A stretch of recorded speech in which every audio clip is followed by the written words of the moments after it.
Og så kan jeg sige god aften og velkommen til dig, Torben Bakke. Har Løkke forstået reglerne rigtigt her? Ja, god aften. Altså, som jeg hører Lars Løkke, så synes han at udtale, at i det omfang, han har gjort egentlig brug af det her tøj, herunder brug på arbejde, så har han rent faktisk selv betalt det. Og hvis det er rigtigt, jamen, så mener jeg ikke, at der er nogen skattemæssig problemstilling. Hvad med det tøj, fordi man må jo også forstå på det, han siger, at der er en del af tøjet, som han selv har købt. Så er der noget af tøjet, som han så ikke selv har købt. Er det rigtigt, at han heller ikke skal betale skat af det? Jamen, det kommer an på, hvilken brug der har været af den del af tøjet, han ikke selv har købt.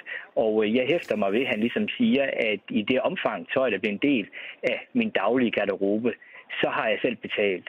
Og hvis det er tilfældet, jamen, så må vi også gå ud fra, at det gælder det tøj, der er en del af den daglige garderobe i forbindelse med, at han går på arbejde. Og i så fald er der ikke nogen skattemæssig problemstilling. Det vil sige, at man kan godt undlade at betale skat af noget tøj, som ens arbejdsgiver har købt til en, og som man bruger på arbejde. Jeg troede egentlig netop, at det forholdt sig sådan, at arbejdstøj var ikke noget, som man kunne undgå at betale skat af på den måde. Jamen, det har du forstået fuldstændig korrekt, altså den skattemæssige del. Ja.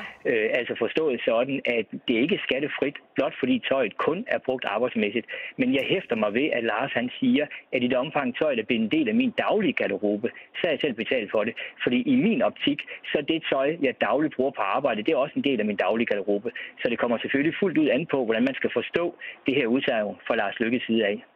Så det, som i virkeligheden står tilbage, som du måske mangler at få svar på her, hvis jeg forstår det rigtigt, det er, hvor stor en del af den mængde tøj for de 152.000 kroner, han rent faktisk har købt til sin egen garderobe? Ja, og derefter, at i forhold til en del, han ikke har købt, om han egentlig har gjort egentlig brug af det tøj. Fordi har han ikke det, er det kun brugt i forbindelse med fotosessions og et meget begrænset brug arbejdsmæssigt, så er det ikke noget, man i praksis ligesom vil beskatte. Men er det omvendt sådan, at det har været til brug, dog kun til brug på arbejdspladsen, men har det ligesom været til daglig brug på arbejdspladsen, så vil man beskatte det.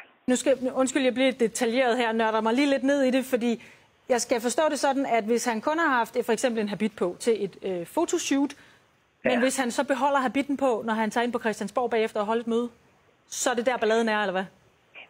Altså, så vil jeg jo ligesom sige, hvis du dernede på et fotoshoot, det skal han jo ikke beskattes af, ligesom en fotomodel ikke skal beskattes af det tøj, man lader sig fotografere i. Og punkt 2, fordi du har brugt det 1 eller 2 arbejdsdage, så skal du i princippet teoretisk set beskattes af det sparede privatforbrug, du har, ved du ikke på de her 2 dage, i mit eksempel, selv har skulle betale for dit tøj. Men i virkelighedens verden er det jo ikke noget, du skal beskattes. Så i virkelighedens verden, så er det afgørende, om det ligesom har været til, kan man sige, almindelig daglig brug i forbindelse med hans arbejde. Og har det det, så skal han beskattes med mindre han har købt det ud. Og det er jo der, jeg hæfter mig ved, han ligesom siger, som jeg hører ham, i det omfang tøj, der bliver en del af min daglige garderobe, så har jeg selv afholdt omkostningen. Og der vil jeg tro, som i hvert fald i min optik, at hvis det er noget tøj, man dagligt bruger på arbejde, så vil man normalt også sige, at det er en del af min daglige garderobe. Men vi ved det ikke. Bør han, Torben Bakke, ifølge dig fremlægge sin selvangivelse for at bevise, at han har betalt korrekt skat, og måske også, hvornår han har gjort det? Jo, prøv at høre. Ved at fremlægge selvangivelsen, så vil det med al overvejelse sandsynligt ikke være muligt at se, om goderne de er selvangivet. Fordi at de vil indgå som en delmængde i en lang række andre poster, og derfor, hvis man ligesom skal vurdere, om der er selvangivet i forhold til de her goder, så skal man rent faktisk have indsigt i samtlige Lars Løkkes økonomiske dispositioner i de pågældende år. Og set fra min stol af, så mener jeg ikke, at han bør fremlægge selvangivelsen. Altså personligt, og det er selvfølgelig en personlig opfattelse, jeg kan have, så mener jeg, at det er et helt urimeligt krav at stille, at man skal fremlægge samtlige sine økonomiske dispositioner i den fulde offentlighed. Jeg kender i hvert fald ikke nogen, der er interesseret i det, uanset hvor snorlige og korrekt deres dispositioner er. Men hvilke dokumentationskrav kan skat så stille til Løkke og partiet?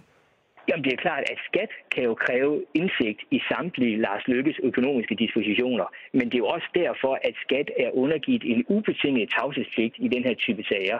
Netop fordi, at de kan jo hudflettes. Altså, skat kan jo kræve at se alt omkring mig eksempelvis. Og så vil de vide præcis hvor og hvornår jeg opholder mig på givne tidspunkter. Og samtlige mine økonomiske dispositioner, uanset hvad jeg måtte have købt. Og det er jo ikke noget, man måske nødvendigvis ønsker at dele med en bred befolkning. Og netop det.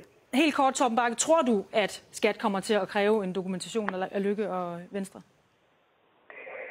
Altså, hvad kan man sige, i helikopterhøjde, så er det jo en meget lille sag rent beløbsmæssigt, ikke? Altså, skat, de opkræver omkring 1000 milliarder årligt, og det vi taler om her, det er jo i det spil småpenge. Omvendt, når vi ser på den meget medieomtale, der har været, så kan man da sagtens forestille sig, at Skat de retter en kontakt til Lars Løkke. Det kan være, der allerede været sådan en henvendelse, der viser, at der ikke var noget at komme efter. Det ved vi jo ret beset ikke, fordi heldigvis har Skat tavshedspligt, og det må man da håbe, at de formår at overholde i den her sag, modsat, hvor man kan sige, at der kommer alt for meget frem i Kinnock-sagen i offentligheden, som jo egentlig ikke tilkommer alle vi andre at have kendskab til. Lød det fra Torben Bakke. Tusind tak skal du have, fordi du havde mulighed for at være med os her til aften. Der er flere nyheder om lidt, hvor vi blandt andet går i dybden med den aftale, der i dag er indgået om eksport af russisk naturgas til det kinesiske marked.